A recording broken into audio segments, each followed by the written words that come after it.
before we get out of the Celtics here, again, we've heard all week about this is kind of the end of these Celtics as we know them, right? We knew that second apron was coming down. No experts here thinking that possibly we get to 25, 26 before the real moves start to come. That's apparently not the case. Several outlets have reported the Celtics are the thought around the league is the Celtics are going to need to offload in this offseason. And of course, the guys you're going to think about are going to be Jrue Holiday and Kristaps Porzingis.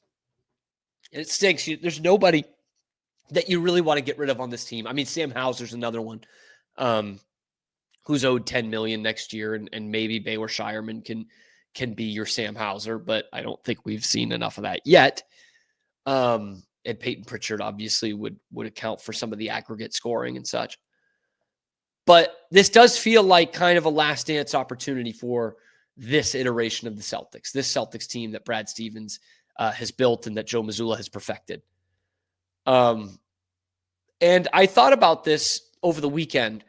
If the Celtics do get this done this year, they win the title, and then that happens. They trade Porzingis, they trade Jrue Holiday, and it's obviously still a very good team, but a new look team in 25, 26. How are we going to think about that team? I think a lot of people will still try to discount it. They don't like that for the past 20, 25 years, we've talked a lot about Boston teams winning championships and being all-time great teams and all-time great players and all that. I don't think it's going to come right away. I don't think they're going to respect them the way they did the Warriors right away with those 3 titles in 4 years. But with this second apron, this is exactly what the NBA wants. They want a team that's the best team in the league for 2 or 3 years, wins a championship, possibly 2, and then has to break it up. That's what the second apron is here for. They don't want another Warriors. They don't want a Kobe Shaq Lakers. They don't want a Magic Lakers. They don't want Russell Celtics, Bird Celtics, or Jordan's Bulls. Pop Spurs. They don't want any of those. They want parity in this league. And damned if they haven't gotten it in the 2020s. We haven't had a repeat champion since 2018. That's a long time for the NBA. A long time. In fact, I'd venture a guess to think they have never gone 7 straight years without a back-to-back champion. That's unheard of in this league. And so the Celtics, if they win it all this year, they're not going to be regarded as one of the all-time great teams right away. They're not going to be seen as a dynasty. Back-to-back, as we've established on this show before, isn't necessarily a dynasty. It's very impressive. It's legendary, but it's not a dynasty. But I think 10 years from now, if that is the case, they just win those 2 titles back-to-back. They don't do 3 out of 4. They do 3 out of 5, nothing like that. I think you'd look back and say, that's as close to a dynasty as we're going to get again. Back-to-back feels like 3 in a row, like the Lakers had in the early 2000s. It feels like the Warriors winning 3 out of 4. I know, they went to the finals in 22 as well. The Celtics did. I just think with this second apron, we are going to look back on this Celtics team with even more respect if they win the second in a row, right? Because that will just go to show that that's what this league is now. And it's going to be a lot on Bill Chisholm's plate, man. Come in, owner, day one, especially if you've just won back-to-back. Okay, Wick held up the trophy, but you're on your own here.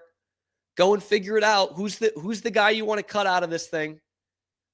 Kristaps Porzingis, the mismatch nightmare who single-handedly won you a finals game in 2024. Jrue Holiday, the glue of this team. The guy who took them to a championship level, who made all the correct plays. All this intangible stuff. How are you going to replace that guy? Go ahead, Bill. Figure it out. Or Derek White? Most underrated player in the NBA. You want to get rid of him? I don't think so. You're not gonna get where you need to be under the apron by letting go of Sam Hauser and Nemish Queta and, I don't know, Xavier Tillman. It's not going to work like that. You're going to have to make some real moves and get rid of some starters, some core guys, and trust in Brad to find the pieces. And he might have already found them. Maybe the piece is Peyton Pritchard playing more minutes. Maybe the piece is getting more out of whatever, Luke Cornett. And maybe you get another shooter off the bench who can make up for Kristaps's, 3-point shooting ability. I don't know what it is, but Brad Stevens has built this team. He did it very smartly, very expertly. I would trust this guy to do a retool and get some other big-time role players in here. The thing that I can't have, and I've heard some people suggest this already, the thing that I can't have when the Celtics go over the second apron is trading Jaylen Brown. Can't have it.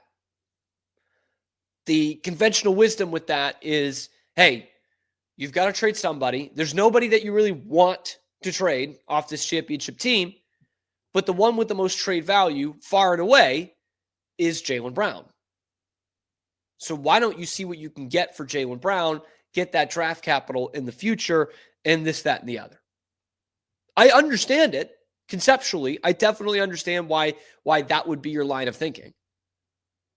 And it's probably going to get more for, oft-injured Kristaps Porzingis and 36-year-old, soon-to-be oft-injured Jrue Holiday.